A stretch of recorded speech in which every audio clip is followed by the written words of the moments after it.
official for the Native Youth Olympics program. I'm also a Native Games instructor. I first learned about Native Games in general from an after-church program that I had gone to with one of my friends. And it was a way just to keep kids busy Sunday afternoon. And I learned to do the 2-foot high kick and found out that I was a natural at that game. In 1989, when I set that record in the 2-foot high kick, was one of the most memorable because my best friend Carol Pickett also set the world record in the traditional 1-foot high kick. I had worked really hard at trying to break my previous record of, I think it was 6'4" at the time.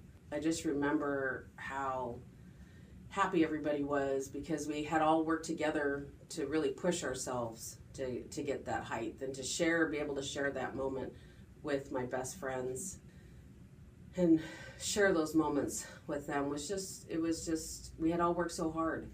And I have been to nearly every NYO, I think with the exception of 4 of them, since 1982, either as an athlete, a coach, or an official.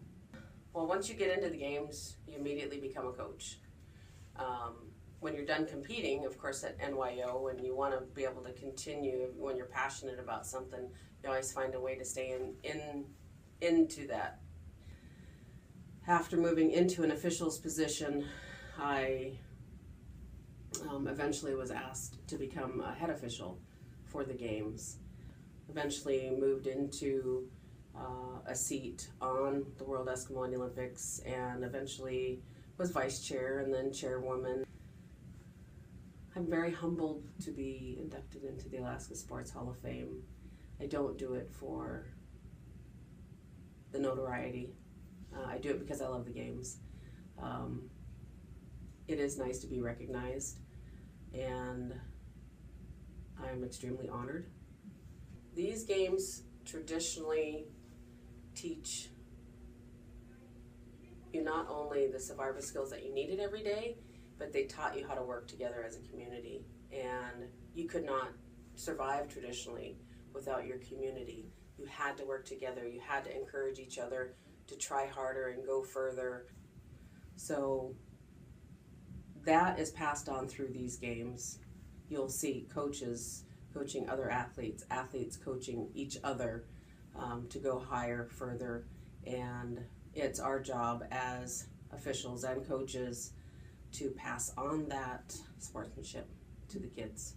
There are games for everyone, and one of the greatest things is that every person, no matter what your physical or athletic level is, you can find a game that you can succeed at.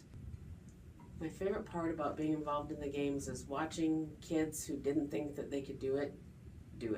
That twinkle in the eye, that sparkle in the eye.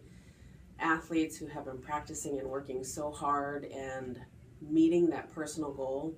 Kids who participate in traditional Native games create a sense of family and community.